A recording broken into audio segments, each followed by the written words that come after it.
প্রিয় একাদশ শ্রেণী ছাত্রছাত্রীরা, আজকে আমি তোমাদের সাথে আলোচনা করব তোমার পলিটিক্যাল সায়েন্স অর্থাৎ রাষ্ট্রবিজ্ঞানের প্রথম সেমিস্টার 2025-এর প্রশ্নের উত্তরগুলো আলোচনা করছি। দেখো, রাষ্ট্রবিজ্ঞানের সূচনা এবং সমাপ্তি রাষ্ট্রকে নিয়ে। উক্তিটি করেছেন অপশান বি গার্নার। রিপাবলিক গ্রন্থটি রচনা করেন অপশান এ প্লেটো। ড্যাশ অন্যতম শাখা হলো রাষ্ট্রবিজ্ঞান, অপশান ডি সমাজবিজ্ঞানের। রাজনৈতিক সার্বভৌমিকতার জনককে, অপশান বি জন লক। 5 দাগের প্রশ্ন, সম্মিলিত জাতিপুঞ্জ রাষ্ট্র নয় কারণ যে অপশান বি অর্থাৎ যে জনসমষ্টি নেই, নির্দিষ্ট ভূখণ্ড নেই, সরকার নেই, এটা হচ্ছে সঠিক। সার্বভৌমিকতা নেই, এটা হচ্ছে ভুল। প্রশ্ন নম্বর 6, ড্যাশ হলো রাষ্ট্রের মস্তিষ্কের স্বরূপ, যে সরকার, অপশান সি। লেভি আথান গ্রন্থটির লেখক, অপশান এ হবস। প্রশ্ন নম্বর 8, স্তম্ভ মেলাও, যে এখানে তোমরা করবে ক্ষুদ্রায়তন রাষ্ট্রের সমর্থক, এটা তোমরা করবে ডিয়েটটা রুসো, আর বৃহদায়তন রাষ্ট্রের সমর্থক অর্থাৎ টিটসকে, আর স্বল্প জনসংখ্যা বিশিষ্ট রাষ্ট্রের সমর্থক এটা করবে তোমরা হচ্ছে অ্যারিস্টটল, আর জনসমষ্টির আয়তনের পরিবর্তে জনগণের গুণগত মানের ওপর বেশি গুরুত্ব দিয়েছেন, এটা করবে বিয়েরটা আধুনিক রাষ্ট্রবিজ্ঞানীগণ অর্থাৎ অপশান এ। সার্বভৌমিকতার ধারণাকে আধুনিক রাষ্ট্রের ভিত্তি বলে কে বর্ণনা করেছেন, অপশান বি গেটল।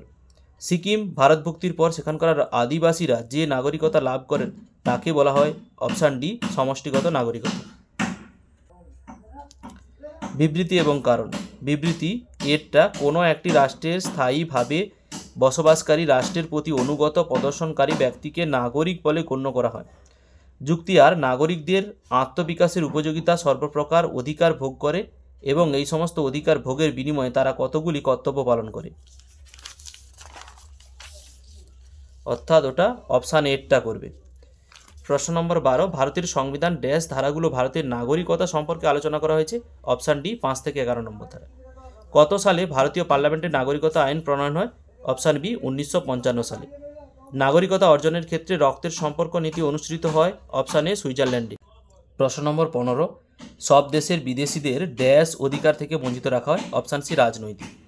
একজন ব্যক্তি একই সঙ্গে একাধিক, অপশান বি সংঘের সদস্য হতে পারেন। সংবিধান হলো রাষ্ট্রের চরম কর্তৃত্বের শৃঙ্খলাবদ্ধকরণ, উক্তিটি করেছেন অপশান এ অ্যারিস্টটল। বিবৃতিগুলির মধ্যে সঠিকটি নির্ণয় করো। বিবৃতি এ, সুপরিবর্তনশীল সংবিধান দেশের জরুরি অবস্থার পক্ষে অত্যন্ত উপযোগী। বিবৃতি বি, সকলের সঙ্গে সংযুক্তি রেখে সুপরিবর্তন সংবিধান সহজেই পরিবর্তন করা যায়, অর্থাৎ অপশান বি, বি হলো এ এর যুক্তি। নেক্সট সঠিক উত্তরটি নির্বাচন করো। এটা সঠিকটা হবে বি, লিখিত সংবিধানের গুণ। এর 3টে ভাগ, যে সুস্পষ্ট ও সুনির্দিষ্ট, স্থায়িত্ব ও গণতন্ত্রের সহায়ক, যুক্তরাষ্ট্রীয় শাসন ব্যবস্থার উপযোগী। প্রশ্ন নম্বর 20, দুষ্পরিবর্তন সংবিধানে নাগরিক মৌলিক অধিকারে লিপিবদ্ধ থাকে বলে অনেকে এইরূপ সংবিধানকে ড্যাশ সংবিধান বলা হয়েছে, অপশান সি গণতান্ত্রিক। অলিখিত সংবিধান দেখা যায় যে অপশান ডি ব্রিটেনে। প্রশ্ন নম্বর 22, সংবিধানের পার্লামেন্টের যে সার্বভৌম ক্ষমতার অধিকারী, যে অপশান এ সুপরিবর্তনীয়। প্রশ্ন নম্বর 23, খসড়া কমিটি ডক্টর বি আর আম্বেদকর। উপদেষ্টা কমিটি সর্দার বল্লভভাই প্যাটেল।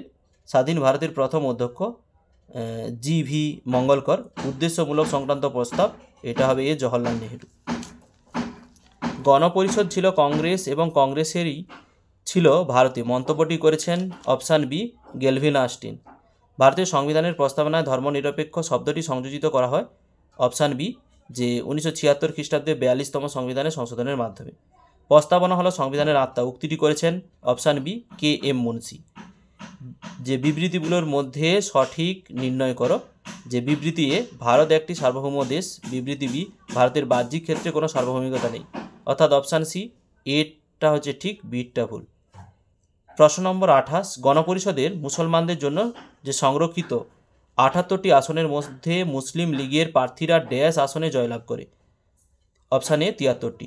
কোনো দেশের সংবিধানের যে অনুসরণে ভারতের সংসদীয় শাসন ব্যবস্থা প্রবর্তন করা হয়েছে, যে অপশান এ ব্রিটেনে। ভারতের রাষ্ট্রপতি পদচ্যুতর বিষয়টি গ্রহণ করা হয়েছে, যে অপশান সি মার্কিন যুক্তরাষ্ট্রের যে সংবিধান থেকে। নেক্সট 31 প্রশ্নটা, তোমরা দেখেছো সংবিধানের যে প্রতিবিধান অধিকার, সাম্যের অধিকার, শিক্ষা সংস্কৃতির অধিকার, স্বাধীনতার অধিকার, ধর্মীয় স্বাধীনতার অধিকার, শোষণের বিরুদ্ধে অধিকার, এটা হবে অপশান ডি, মৌলিক অধিকার। প্রশ্ন নম্বর 32, ভারতের সংবিধানের যে ব্যাখ্যাকর্তা এবং নাগরিকদের মৌলিক অধিকার সংরক্ষণ হলো অপশান বি, সুপ্রিম কোর্টের। ভারতের মূল সংবিধানের মোট ধারা কটি? যে অপশান সি, 395টি। ভারতীয় সংবিধানের যুক্তরাষ্ট্রীয় প্রতিম বলে বর্ণনা করেছেন অপশান ডি, কেসি যে হয়ার। বিবৃতিগুলোর মধ্যে সম্পর্কটি নির্ণয় করো। বিবৃতি এ, যুক্তরাষ্ট্রীয় ব্যবস্থা হলো ভারতের সংবিধানের একটি বৈশিষ্ট্য। বিবৃতি বি, ভারতকে কেন্দ্রে একটি সরকার এবং প্রতিটি অঙ্গরাজ্যে একটি করে সরকার রয়েছে, অর্থাৎ অপশান এ, বি এবং এ এর বিপরীত। প্রশ্ন নম্বর 36, ভারতের আইনসভার নিম্নকক্ষ হলো অপশান এ, লোকসভা। প্রশ্ন নম্বর 37, সংবিধানের ড্যাশ দ্বারায় সাম্যের অধিকার স্বীকৃত রয়েছে অপশান সি, 14 থেকে 18 নম্বর ধারায়। প্রশ্ন নম্বর 38, রাষ্ট্র পরিচালনার নির্দেশমূলক নীতিগুলো লিপিবদ্ধ করা হয়েছে যে অপশান বি, 36 থেকে 51 নম্বর ধারায়। রাজ্যসভার সদস্যদের মধ্যে কতজন সদস্যকে রাষ্ট্রপতি মনোনীত করতে পারেন? অপশান সি, 12 জন। সংসদের বিল পাস, উভয় কক্ষের বিল পাস এবং রাজ্যগুলো যে আইনসভা অনুমোদন, রাষ্ট্রপতির সম্মতি, এটা অপশান ডি, রাষ্ট্রপতির সম্মতি। ভিডিওটি শেষ অবধি দেখার জন্য অতীতের ইতিহাস চ্যানেলের পক্ষ থেকে সবাইকে অসংখ্য ধন্যবাদ। ফিরে আসছি পরের ব্লগ নিয়ে।